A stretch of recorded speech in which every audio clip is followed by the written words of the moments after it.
Hello everyone, my name is Benjamin Girette. Thanks for coming here. Thanks for being here. If you need, once again, some English translation into Georgian, we have some headphones for you, so feel free to take some.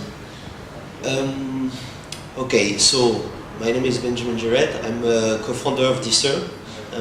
I'm here today to present you what is Disturb, to explain you why we fight to develop Disturb today, and to answer all your questions here. So if you don't understand something when I'm talking, or if you have a question, please feel free to stop me and I will answer your question. Is the translation good? It's good? Okay, thank you. Thank you. So for those of you who never heard about Disturb, in brief, it's a non-profit organization that we launched with another photojournalist named Pierre Terjman. We are two French photojournalists. I'm 30 years old, he's 35 years old. We are working for the press market since more or less 10 years, and 15 or 20 for him. And in March 2014, we decided to start a new project. It wasn't that in our mind at that time, but we came back from a reportage. I came back from Ukraine, he came back from Africa, and we had a lot of pictures to show, to sell, to... Is it good? The headphones? The sound? Yes? Okay, so we came back from a reportage and we sold our pictures to magazine and newspaper. That's what we do. And everything was nice, but in the same time we were discussing with Pierre about what we could do additionally to our publication in magazine and newspaper. Today, as a photojournalist, hello everyone, please feel free to have a seat. Do you speak English? Yes, yes, yes, thank you. So, as a photojournalist today, you see everything is changing, so I will start immediately with one statement that Pierre and I both share, is photojournalism is not dead. Everyone is talking about photojournalism, saying that it's a job in crisis, there is so much to do, but so less money, not enough money to produce good stories.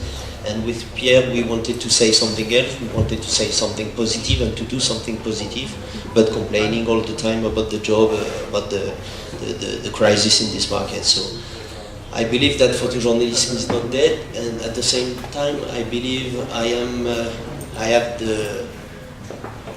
Hello? English? Okay? You understand English? Maybe not? Do you need this? No? Okay. That's okay? Okay.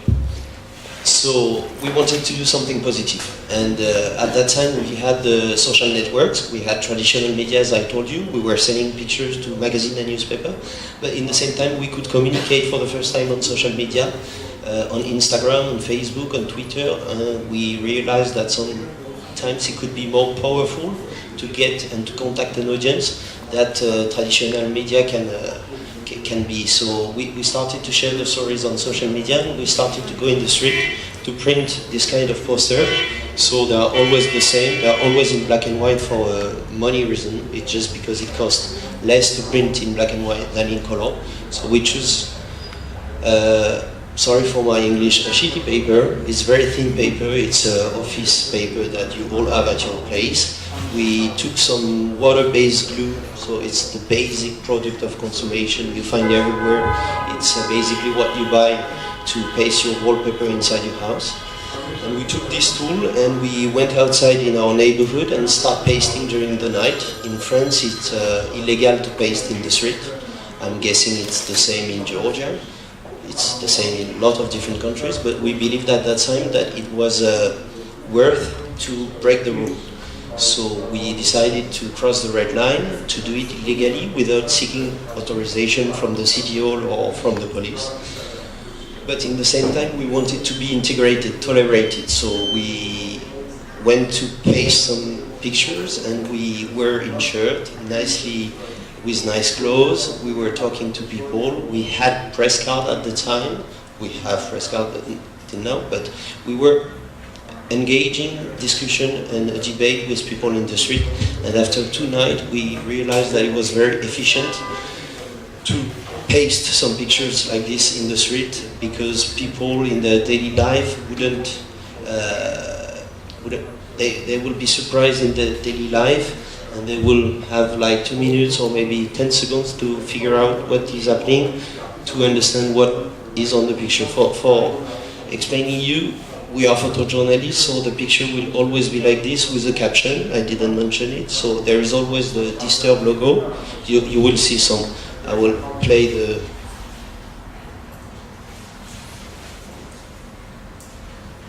Yes, on the screen, then you see the different operation we did. So there is also the logo and the caption is very basic. It's always the same information, is where the photo was taken, when the photo was taken, what we see on the picture, why people are here on the picture, etc. The 5W, we call them the 5W. It's why, when, where, what, and why. So we always put this information because for us it's important to explain what we do and to explain how we do it. And the photojournalist is always taking pictures and putting caption to his picture. It's very important that we can interpret the picture the right way. I don't want people to see my picture, for example, this picture of migrants, or this picture, and to be able to interpret who's on the picture. It's not possible. So after 1 week, we realized in March 2014 that it was something very complementary from traditional media that we could do, something positive and something easy to achieve with our own money. So we started the project, taking a decision with Pierre that we will seek the most iconic image of an event, that we will edit in real time what's happening in the world, and that we will paste soon after the picture in different cities. So basically, we were alone at the beginning. We are 2 photojournalists, and because we were not seeking authorization, it was a bit of fraying, scaring for authorities. So we had to pay ourselves for the first print. A print is 30 euro. So if you pay 30 euro to Disturb, then you receive 1 print, you receive the glue, you receive the glue, you receive everything to be able to paste it in your school, in your home, or whatever. And we started to pay, and we started to make some operation in Paris in the street. And 1.5 years after, nowadays, we pasted more than 400 pictures in 7 different countries. We pasted more than 100 different photographers. This was in Sarajevo, for example. And we keep going, and we want to develop this project. It's a non-profit project, but it's a project that will help us as photojournalists to speak about our work, to explain what we do, to explain why people are taking, for example, the boat with some migrants, why people are going to Syria, if you see, why people are investigating months to reveal this picture is from USA. It's a huge investigation about sexual violence in the army. So we want to explain why people are having so much trouble to get those pictures, and why it's important to make those pictures today, why it's important to share those pictures and to explain them. Disturb is, so as I said, is in the street. It's on social networks, because we believe that it's very powerful to share the news, and is also in the schools, because we believe that nowadays we have to educate people, we have to educate the youngest one to the internet. There is something massive in France. I don't know if you see it here, but 80% or 90% of the kids in schools don't believe in what they read in traditional media, in magazines or newspaper. Mostly they reject what they read in the traditional press, just because they believe that they have some interest, some capitalistic interest. You know, there is Le Monde is a newspaper in France. It's a very important newspaper, but if you go and meet some 16-year-old kids and you talk about Le Monde, they will reject it, and they will prefer to inform themselves on internet, on Facebook, on Twitter, or whatever. So it's a weird period for us, because everyone is kind of changing the source of information they are looking for. So they are getting so many different sources, and most of the time the young people don't understand that it's important to know, for example, who took the picture. Most of the time we see a lot of different pictures going on the internet and there is no signature, there is no caption. It's like, take this picture, invent your story, you can decide whatever. So this is something scary, and we want to be in school to be able to explain kids why a photojournalist is working regarding certain rules, why he's doing a caption all the time with the 5W, why it's important to take a picture as a document and not just a funny picture that you share on Facebook. There are two kinds of different pictures. We believe that the picture some photojournalists do become documents for history. They can be also documents to prove something. They can be proof on war zone or conflict zone. It happened that the work of photojournalists are used in trial 10 years or 15 years later. So, for example, with the crash in Ukraine, when they destroyed the plane, a few photojournalists were on the scene right after, and they were able to document what happened. They were able to make some document for history, because a lot of investigation will be done starting from those pictures. So this is a message we want to convey in school, to make them realize that it's kind of difficult to inform themselves on internet if you don't respect certain rules regarding the credit, regarding the source, regarding where the news is coming from, can I double check the information, etc. So this is basically a short presentation of this up. I'm trying to remind me maybe something I forgot. No, maybe, yes, I forgot one thing, two things. The first thing is Disturb is not publishing national news. We will paste some international news in Georgia, but we will not paste what's happening in Georgia. We will paste what's happening in Georgia, for example, in France or in New York, but we choose not to publish national news, not to paste national news, just in order to stay tolerated by politics or by the authorities. We don't want to confront anyone, any politician or any society with what's happening in their country. We are just here to educate, to promote our work. So we want to talk about what's happening outside your country, and it's the first step, we believe, to raise awareness. And then if you are, as a Georgian citizen, so much interested in what's happening in Armenia, in Afghanistan or in France, I'm sure you will look for what's happening in your country. So this is basically the bet we do. And what else? For the future of Disturb, we hope that it will stay a non-profit organization aiming to promote our work. We hope to be able to develop it in a lot of different countries. So how we develop it is very simple.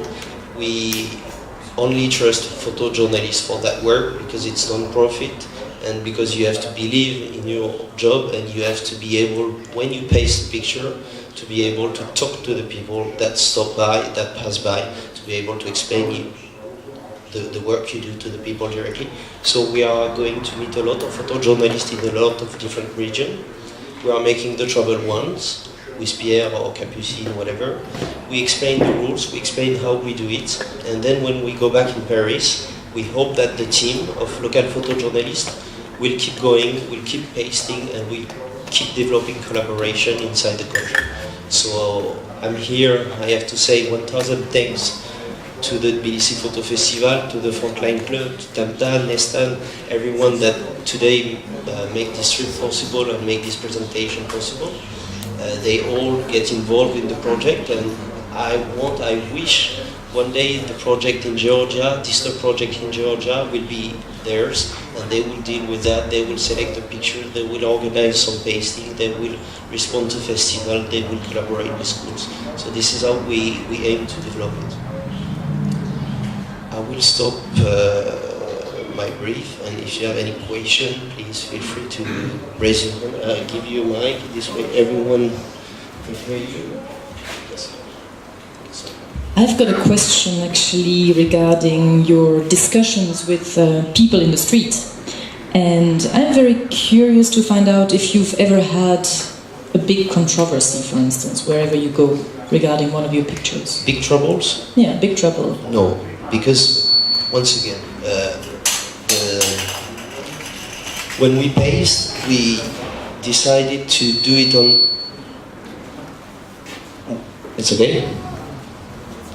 When we pasted, when we thought about the operation, we decided to do it on sheet paper and using water-based glue. It's for this particular reason. For example, when police come to stop us when we paste at night, we always ask the disturb bill sticker, the paster for us, not to run.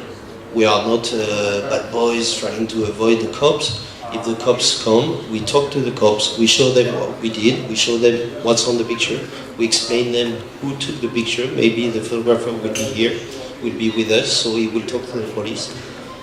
We present a press card and then the discussion ends always on a good note, because once the picture is pasted, I can take it up very easily in 2 minutes. So if you're the police and you ask me to remove the picture because he got a call or a complaint, it's no problem. I take off the picture in front of him, he sees right here that there is no damage on the wall, and then he asks us to go to bed. That's it. But maybe besides police trouble, discussions in the public, in the media, about something that's particularly topical in a country. Have you got any memories of something that you thought, wow, here we've really disturbed? So the funny thing is we always have a lot of good reaction coming from everywhere. At the beginning of Disturb, the media in France were so exciting to talk about us. So I know from being from the media, I know that media guys love to talk about the other media guys. So it's a little bit the cat that it is late. So the thing is, it's mainly 98% of the time positive reaction. People in some cities are asking us when they see us when we will come back in their neighborhood. So they are really eager to discover more pictures and to receive every month or every 6 months, I don't know, it depends, new pictures. And we receive the invitation on TV, on radio, in newspapers, so everything is very encouraging. Then we also had some return from photographers that explain us that they received a message from someone that saw the picture in the street. So it's also something that we are very pleased about, because we are working on the access on the information. We want to make it easier to access those kind of pictures. So when someone passes by a picture, remember the name of the photographer, go on his website with the internet at home, and then contact the photographer to say thanks, to say, well, it was powerful, or to say, can I have a print? This is lovely, and this is exactly what we want to do. Someone has another question? I was completely clear, everything is...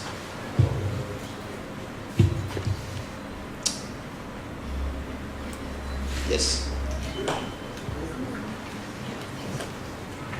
As I know, you have already pasted some pictures on the Jordan Street, in Tbilisi Street.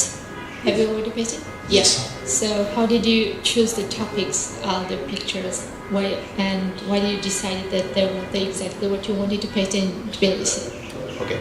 So the way we edit Disturb, basically it's we are following the news worldwide, like a magazine could do. And we are selecting subjects that we believe must be discussed. For example, the refugee situation in Europe, that's something that we talk about a lot, because it makes a lot of consequences in Southern Europe or everywhere in Europe. We are seeing massive exodus. So we want to talk about this, we want to talk about war, we want to talk about conflict, of course. We want to talk about environmental picture, about social issues, it can be everything. Unless we have to find strong image. We are very much looking for a strong image with an emotion.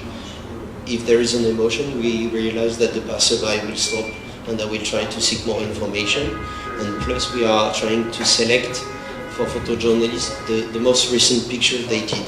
Because we also realize that in the street, if you pass by a picture that was done 2 days ago, it will be more powerful, and you will realize that, okay, this happened like 2 days ago, I was having dinner with my friend, I remember it, so it's more powerful to connect your lives to the other slabs.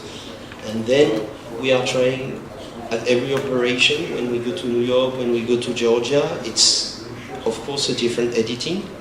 And this is why we want to develop it in a lot of different countries with the local photographers. For example, here, when I decided to come with Nestan, who's organizing the festival, I explained her what I needed. I explained her that I needed, of course, at least 5 photojournalists from the city, that knew the city, that knew every street, that knew every corner, that could tell me, in this street, there is this kind of population living, this is a young neighborhood, this is an old neighborhood.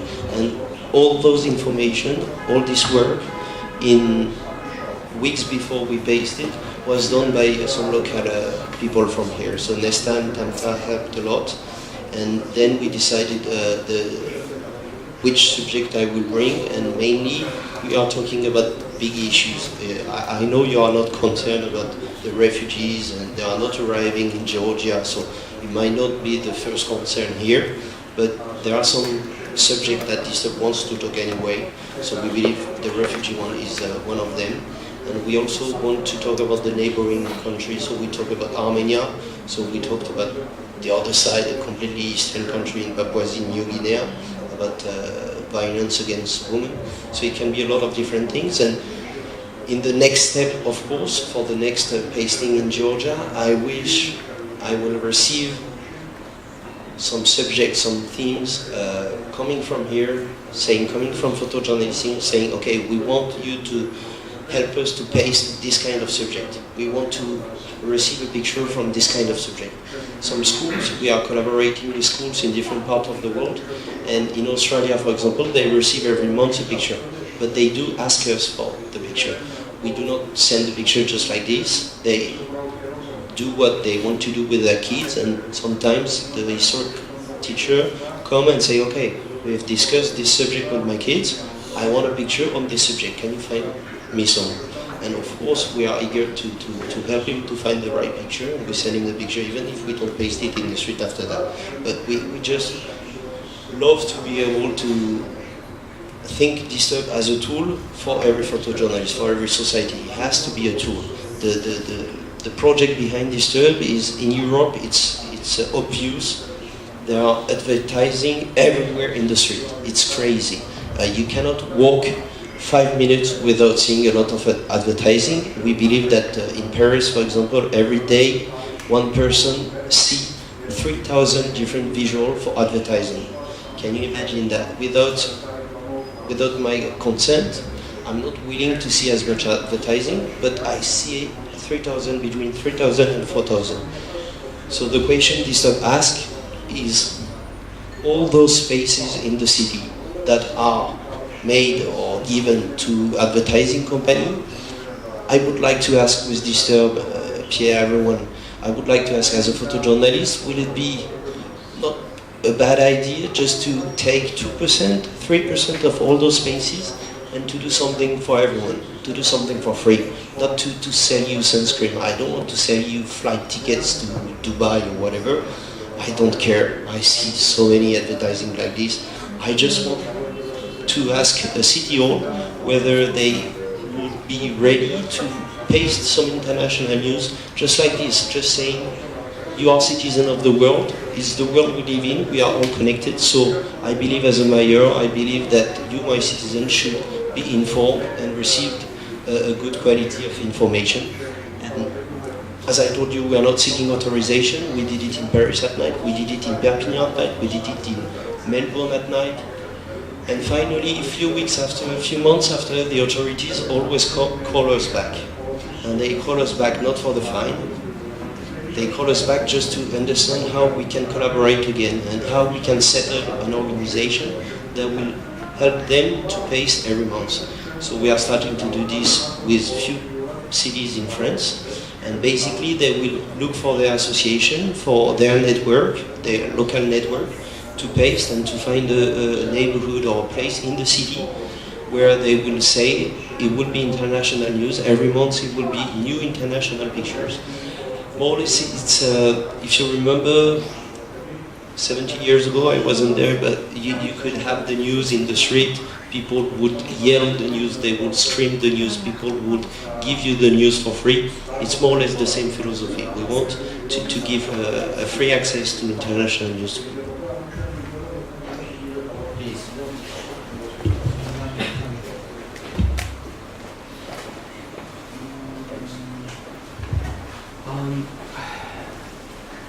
I was just curious. Basically, you're saying that is the voice here? Here. Hello.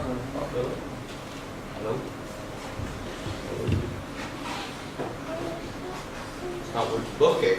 Yeah. Okay. I was just thinking, because you're talking about basically educating people.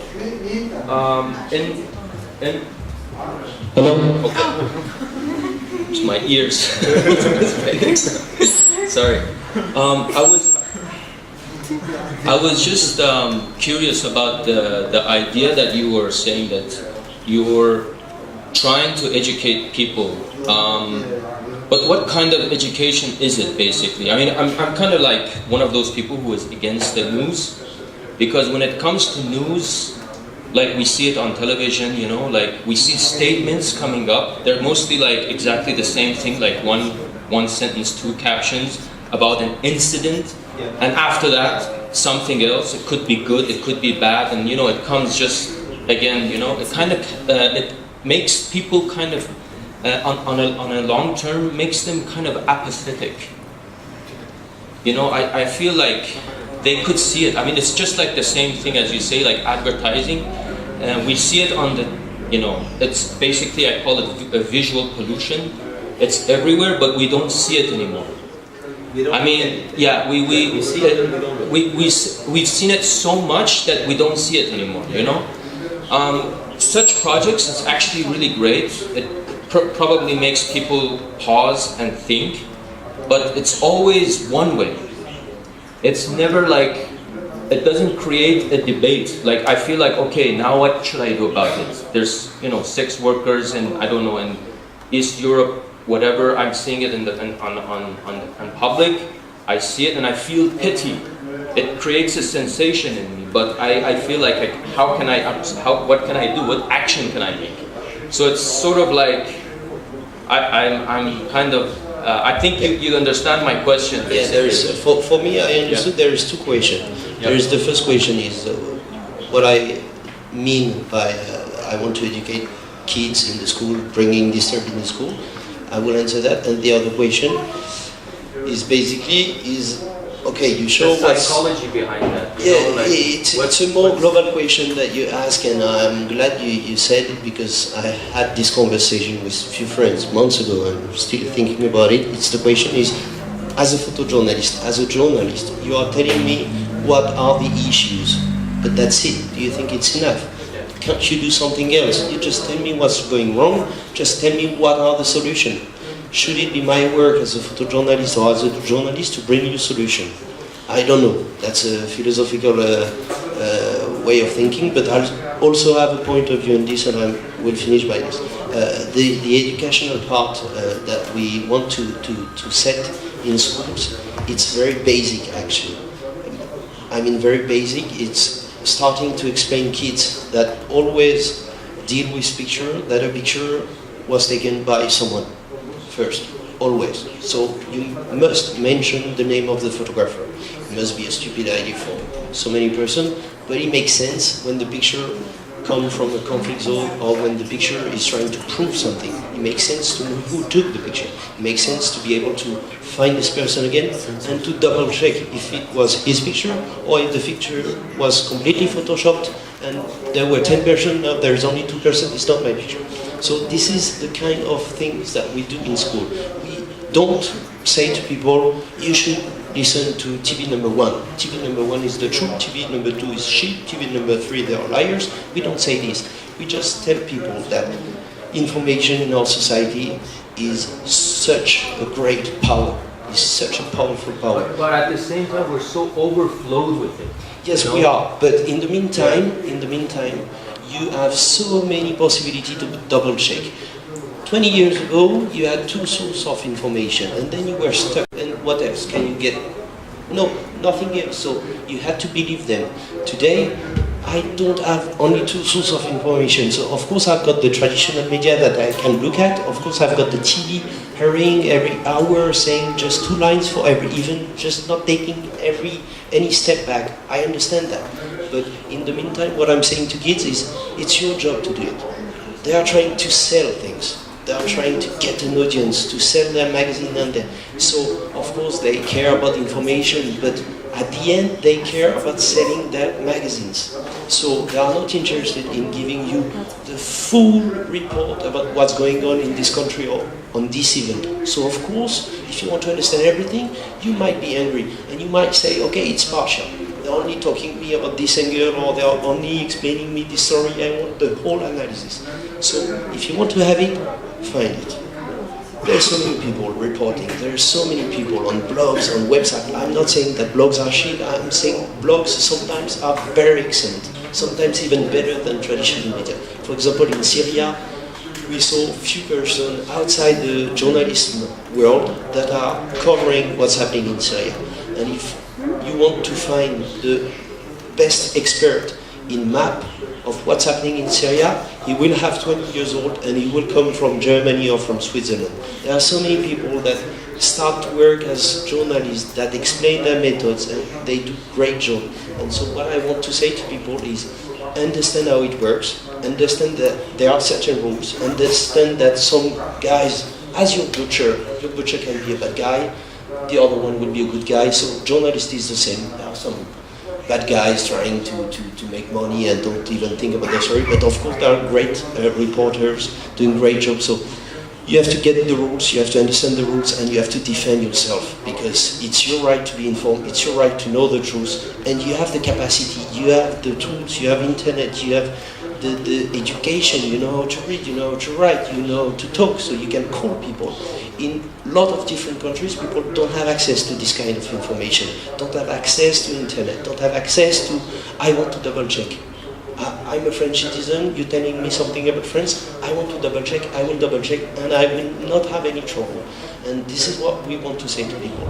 We want to say to people that if they start to believe everything, if they don't double check, they will be, I don't know, but it's, imagine a whole generation badly informed, I can do pretty much whatever I want with them.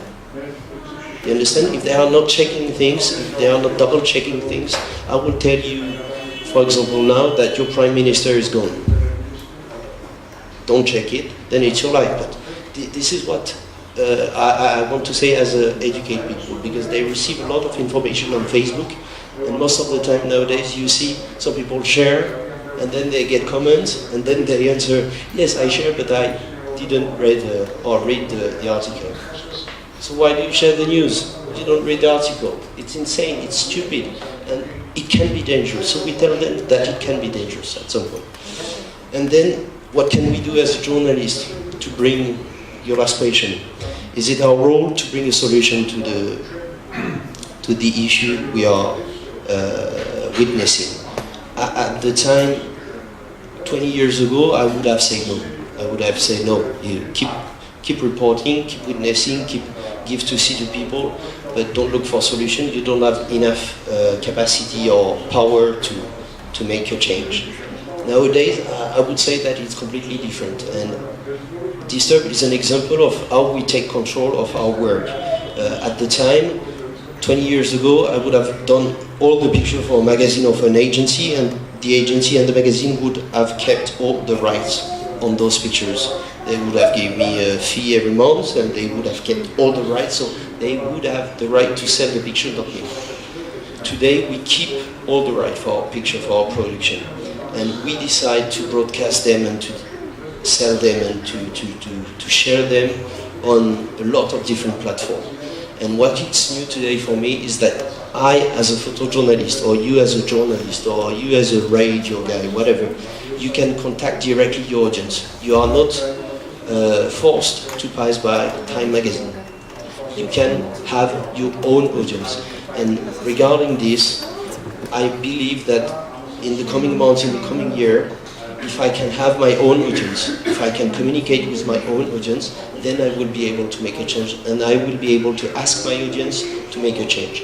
For just giving you one example, the last example I have in mind is the work of Robin Hammond. He's a Belgian guy, I guess, and he's working on long-term project. He did one long-term project in Africa the last 10 years, and he started his new long-term project now on LGBT community in the country where it's illegal to be gay or lesbian. Okay, so he is visiting the country where you can't be gay, and he's trying to document the life of gay people. At the time, he would have done the picture, he would have published them in traditional media, that's it. He would have done an exhibition, maybe a book, and he would have gave maybe 15%, 50% of the book money for different association. And it was the only thing that he could do. Today, he is doing it completely differently. So he's not looking towards traditional media. He is going on social network. He is pasting his picture. He's trying to wake up the community from the country he's visiting, he's documenting things. And then he's trying to shake everyone to say, my picture, my raising awareness right now, it's an opportunity for you to make a change, to raise your voice, to ask for conference, to ask your city hall guy to come, to ask for the government to come. And the last news I received from him is that he was pressed to do a Kickstarter for 6 guys that he documented the life on. He was in Angola, I guess, and in Angola they are not killing the gay, but it's nearly the same. They are putting them in jail without trial, so it's a very difficult situation. And he had took the picture of 5 guys, and the guy later on explained to him that they were in jail. So he came back, he started a Kickstarter, and he asked his audience, the one who was sharing his picture, the one that was commenting his picture since months, and he said to them, okay, we need 20,000 euro, and if you give me 20,000 euro, I will take those 20,000 euro, I will take those 5 guys out of prison, and I will pay them a lawyer. And that's exactly what he did. And in 4 days, or maybe a week, he get those 20,000 euro. So I believe that what you said is coming. It's not right here, because we don't realize, everyone doesn't realize what is in his power, in his capable of with the audience. But let's say in 5 years, it would be very efficient to make a change this way. It will connect people, and it will connect people that has a positive idea. So, thank you. Welcome.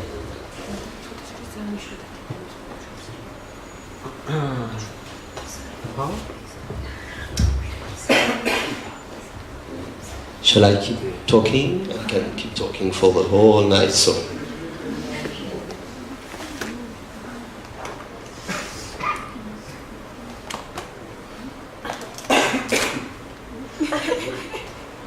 No question?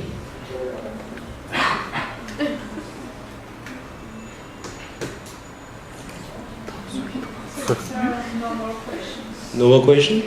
So thank you very much for coming here. You have yes.